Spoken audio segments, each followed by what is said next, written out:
Reception കഴിഞ്ഞ് എല്ലാവരും തറവാട്ടിൽ തന്നെ നിന്നു. ഷാ റൂമിൽ തൻ്റെ ലാപ്പിൽ എന്തോ നോക്കിക്കൊണ്ടിരിക്കുമ്പോഴാണ് സെബീന അങ്ങോട്ട് വന്നത്. റൂമിലേക്ക് വന്നെങ്കിലും ആളുടെ ശബ്ദം ഒന്നും കേൾക്കാതെയിരുന്നപ്പോൾ ഷാ തല ഉയർത്തി നോക്കി. ബെഡിൽ വിഷമിച്ചിരിക്കുന്നവളെ കണ്ട് അവൻ ലാപ്പ് അടച്ചു വെച്ച് അവൾക്കരികിലേക്ക് വന്നു. താൻ അടുത്ത് വന്നതറിഞ്ഞിട്ടും തല ഉയർത്താതെ ഇരിക്കുന്ന അവളുടെ മുഖം അവൻ്റെ കൈകളിലെടുത്തു. എന്താ എൻ്റെ പെണ്ണിന് പറ്റിയേ? അവൻ ചോദിക്കാൻ കാത്തിരുന്ന പോലെ അവളുടെ കണ്ണുകൾ നിറഞ്ഞു. അത് കണ്ട് ഷാ അവളുടെ അടുത്തിരുന്നു. അവളെ തൻ്റെ നെഞ്ചിലേക്ക് ചായച്ചു പിടിച്ചു. എന്തിനാ എൻ്റെ പെണ്ണിങ്ങനെ വിഷമിക്കുന്നത്? അവൾ ഫംഗ്ഷനിടയിലെ ആളുകളെ സംസാരത്തെക്കുറിച്ച് അവനോട് പറഞ്ഞു. എൻ്റെ സെബി, ഇതിനാണോ നീ ഇങ്ങനെ വിഷമിച്ചത്? നീ നമ്മുടെ മക്കളെ കണ്ടു പഠിക്കണം. ആ പറഞ്ഞവർക്കൊന്നും അത് അവരുടെ മുന്നിൽ വെച്ച് പറയാനുള്ള ധൈര്യമുണ്ടാവില്ല. നീ ഇങ്ങനെ പാവമാവാതെ പെണ്ണെ. ഇത്രയും കാലമായിട്ടും ആരെയും എതിർത്ത് പറയാൻ പഠിച്ചില്ലേ നീ? അതോ ഞാൻ നിൻ്റെ കൂടെ നിൽക്കുമെന്ന് ഇപ്പോഴും വിശ്വാസമില്ലേ? അവനത് പറഞ്ഞതും അവൾ വേഗം അവൻ്റെ ചുണ്ടുകൾ അവളുടെ വിരലുകളാൽ തടഞ്ഞു. അങ്ങനെ പറയില്ലേ ഷായിക്ക. ഈ ലോകത്ത് ഞാൻ ഒരാളെ ഏറ്റവും കൂടുതൽ വിശ്വസിക്കുന്നുണ്ട് എങ്കിൽ അതെൻ്റെ ഷായിക്ക എന്നെയാണ്. മോഹിക്കാനും ആഗ്രഹിക്കാനും ആവശ്യപ്പെടാനും എന്നെ പഠിപ്പിച്ചത് ഇക്കയല്ലേ. പക്ഷേ ഇത് അവരെന്തൊക്കെയാ നമ്മളെ മോളെക്കുറിച്ച് പറയുന്നത്? അഹങ്കാരി, തന്നിഷ്ടക്കാരി, തോന്നിവാസി. എല്ലാം കേട്ടിട്ടും ഒരു പ്രശ്നവും ഉണ്ടാവാതിരിക്കാൻ എനിക്ക് മിണ്ടാതിരിക്കേണ്ടി വന്നില്ലേ? എൻ്റെ മോളുടെ ഭാഗം പറയാൻ പോലും എനിക്ക് കഴിഞ്ഞില്ല. ക്ഷണിച്ചു വരുത്തിയ അതിഥികളല്ലേ അവർ. എന്തെങ്കിലും പറഞ്ഞാൽ അതവരെ അപമാനിച്ചതിന് തുല്യമാവില്ലേ? നീ വിഷമിക്കണ്ട. അവരൊക്കെ എന്ത് വിചാരിച്ചാലും അതൊന്നും നമ്മുടെ ജീവിതത്തെ ബാധിക്കുന്ന കാര്യമല്ല. എല്ലാവരെയും തൃപ്തിപ്പെടുത്തി ആർക്കും ജീവിക്കാൻ കഴിയില്ല. നമുക്ക് നമ്മുടെ മക്കളുടെ ഇഷ്ടം മാത്രം നോക്കിയാൽ മതി. അവരല്ലേടി നമ്മുടെ ലോകം. ഷാ അവളുടെ കവിളിൽ തലോടിക്കൊണ്ട് പറഞ്ഞു. എന്നിട്ടും അവളുടെ മുഖം തെളിഞ്ഞില്ല. ആദിക്കായി ഒന്നും പറയാൻ കഴിഞ്ഞില്ല എന്ന കുറ്റബോധം അവളുടെ കണ്ണു നിറച്ചു. അത് കണ്ടതും ഷാ അവളുടെ ബെഡിൽ കിടത്തി. എന്നും അവൾ ഇങ്ങനെയാണ്. ആരോടും ഒന്ന് എതിർത്ത് പറയാതെ എല്ലാം കേട്ട് നിൽക്കും. അങ്ങനെയാണ് അവൾ വളർന്നത്. തൻ്റെ ജീവിതത്തിലേക്ക് വന്നതിന് ശേഷവും അതിന് മാത്രം മാറ്റമില്ല. താൻ കാരണം ആർക്കും ഒരു ബുദ്ധിമുട്ടും ഉണ്ടാകരുത് എന്ന് അവൾ കരുതി. നമ്മുടെ മോളാണ് അവൾ. നിന്നെ അവൾക്ക് മനസ്സിലാകും സെബി. പിന്നെ അവളുടെ കാര്യം പറയാൻ ആരുടെയും ആവശ്യം അവൾക്കില്ല. അതിനുവേണ്ടി നീ ഇങ്ങനെ കണ്ണു നിറയ്ക്കുന്നതാവും ഇഷ്ടപ്പെടാത്തത്. അവളുടെ മുഖം മുഴുവൻ ചുംബിച്ചുകൊണ്ട് അവൻ പറഞ്ഞു. ആ രാത്രിയിൽ അവളുടെ സങ്കടങ്ങളും വിഷമങ്ങളും എല്ലാം തൻ്റെ ചുംബനങ്ങളിലൂടെയും തലോടലുകളിലൂടെയും മായ്ച്ചു കളഞ്ഞു. വിയർത്തൊട്ടിയ നെഞ്ചിലേക്ക് അവളെ കയറ്റി കിടത്തി അവൻ അവളെ പൊതിഞ്ഞു പിടിച്ചു. അവൻ്റെ നെഞ്ചിടിപ്പ് കേട്ടുകൊണ്ട് അവളും ഉറക്കത്തിലേക്ക് വഴുതി വീണു. ഹോസ്പിറ്റലിൽ ഒരു റൂമിൻ്റെ വാതിൽ തള്ളി തുറന്ന് ഷബാന അകത്ത് കയറി. 2 പേര് അവിടെ കട്ടിലിൽ കിടക്കുന്നുണ്ടായിരുന്നു. കയ്യിലും കാലിലും കെട്ടുകളുണ്ടായിരുന്നു. മുഖം മുഴുവൻ അടികൊണ്ട പാടുകൾ കൊണ്ട് വികൃതമായിരുന്നു. ഷബീറിൻ്റെ 2 മക്കൾ. മൂത്തവൻ മുബാറക്ക്, ഇളയവൻ മുഹസിൻ. എന്താടാ, എന്താ നിങ്ങൾക്ക് പറ്റിയത്? ആരാ നിങ്ങളോട് ഇത് ചെയ്തത്? ഈ കാക്കു ബാറിൽ വെച്ച് പ്രശ്നമുണ്ടാക്കിയിട്ട് ഞാൻ പോയി കൂട്ടിക്കൊണ്ടുവരികയായിരുന്നു. വഴിയിൽ വെച്ച് ഏതോ ഒരുത്തൻ തടഞ്ഞു നിർത്തി തല്ലിയതാ. ഹുഡിയിട്ട് മുഖം മറച്ച ഒരുത്തൻ. എനിക്ക് ഒറ്റയ്ക്കൊന്നും ചെയ്യാനായില്ല. കാക്കു പിന്നെ നല്ല ഫോമിലായിരുന്നുവല്ലോ. ഞങ്ങളെ കയറി മേയുവായിരുന്നു അവൻ.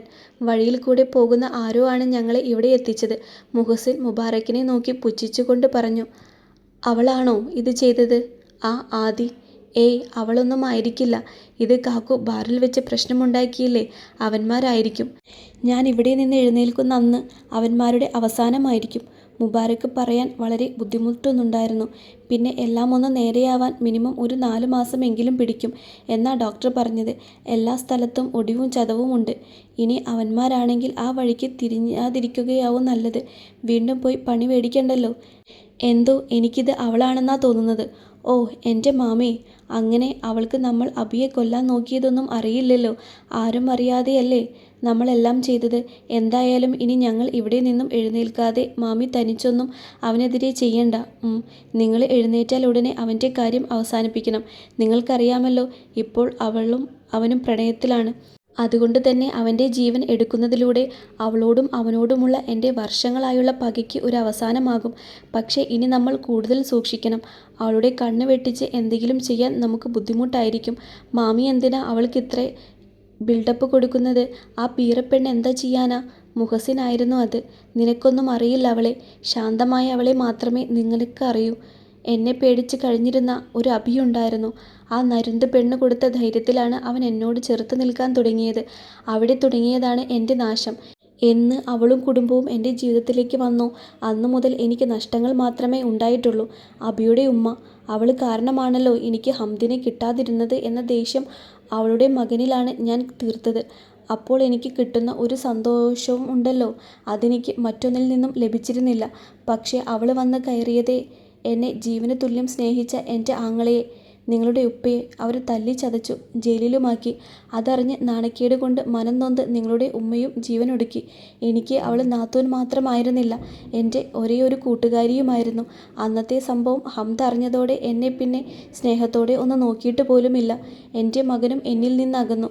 അവനും എന്നേക്കാൾ ഇഷ്ടം ആ ഉപ്പയോടും മകനോടുമാണ്. നഷ്ടങ്ങൾ എന്നും എനിക്ക് മാത്രമായിരുന്നു. എൻ്റെ കുടുംബം, എൻ്റെ പ്രണയം, എൻ്റെ ജീവിതം.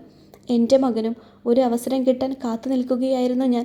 പക്ഷേ ആ പെണ്ണിൻ്റെ ഭ്രാന്ത്, വർഷങ്ങൾക്ക് ശേഷവും അവളിൽ നിറഞ്ഞു നിന്നിരുന്ന പക, അതാണ് എന്നെ ഭയപ്പെടുത്തിയത്, ഇപ്പോഴും ഭയപ്പെടുത്തുന്നത്. കളരി അടവുകൾ പഠിച്ചിറങ്ങിയ അവൾ ആദ്യം അത് പ്രയോഗിച്ചത് നിങ്ങളുടെ വാപ്പയുടെ മേലായിരുന്നു. തടയാൻ വന്ന എന്നെയും ഒരു ദാക്ഷിണ്യവുമില്ലാതെയാണ് ഉപദ്രവിച്ചത്. പണ്ട് അബിയോട് ചെയ്തതിന് കാലങ്ങൾക്ക് ശേഷം അവളുടെ പകരം ചോദിക്കൽ, അതിനു വേണ്ടി മാത്രമാണ് അവളെല്ലാം പഠിച്ചത്. അവനെന്നാൽ അന്നേ ഭ്രാന്തായിരുന്നു ആ പെണ്ണിന്. അവനെ വേദനിപ്പിച്ചവരെ കൊല്ലാനുള്ള പകയുമായി നടന്നവൾ.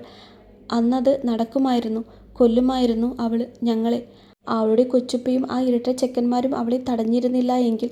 പക്ഷേ അപ്പോഴേക്കും നിങ്ങളുടെ ഉപ്പ പിന്നീടൊരിക്കലും എഴുന്നേൽക്കാൻ കഴിയാത്ത രീതിയിൽ തളർന്നു പോയിരുന്നു. അനങ്ങാൻ കഴിയാതെ കിടന്ന് നരകിച്ചാണ് എൻ്റെ ഇക്ക മരിച്ചത്. നിങ്ങളും അത് കണ്ടിട്ടുള്ളതല്ലേ. നിങ്ങൾക്കും ആരുമില്ലാതാക്കിയത് അവൾ ഒരുത്തിയാണ്.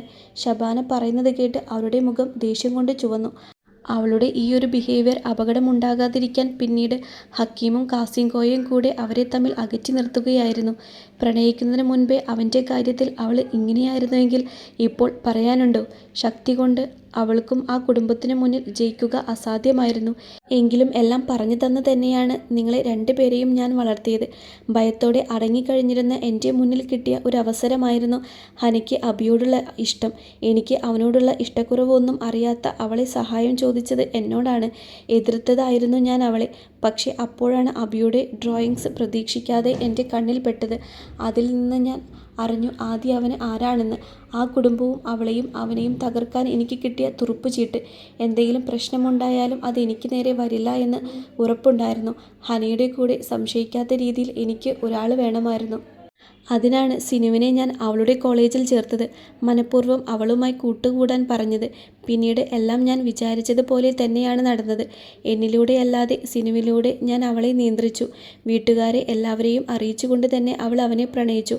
അവസരത്തിനനുസരിച്ച് അവന് ആദിയോടുള്ള ഇഷ്ടം അവരെ അറിയിച്ചു. അവിടെ നിന്നും പുറത്താക്കണമെന്ന് കരുതി. ആദി ഒരിക്കലും അവനെ അംഗീകരിക്കില്ല എന്നുറപ്പായിരുന്നു. ആദിയോടുള്ള ഇഷ്ടം ഹനയുടെ പ്രണയത്തെ എതിർക്കുമ്പോൾ മക്കളുടെ സന്തോഷത്തിന് വേണ്ടി എന്തും ചെയ്യുന്ന ആ കുടുംബം വിഷമിക്കും. അവർക്കിടയിൽ വിള്ളൽ വീഴും. അബിക്കും എന്നേക്കുമായി ആദിയെ നഷ്ടമാകും. ഇതൊക്കെയായിരുന്നു ഞാൻ കരുതിയത്. ഇതെല്ലാം ഞങ്ങൾക്ക് അറിയാവുന്നതല്ലേ മാമി. അവനെ കൊല്ലണമെന്ന് ഞാൻ കരുതിയതല്ല. എൻ്റെ മകന് അവനൊരു ഭീഷണിയാവുന്നത് വരെ. ചാവുന്നതിന് മുൻപ് ഹംദിൻ്റെ വാപ്പ, ആ പന്ന കിളവൻ, തൻ്റെ സ്വത്ത് മുഴുവൻ അബിയുടെ പേരിൽ എഴുതി വെച്ചു.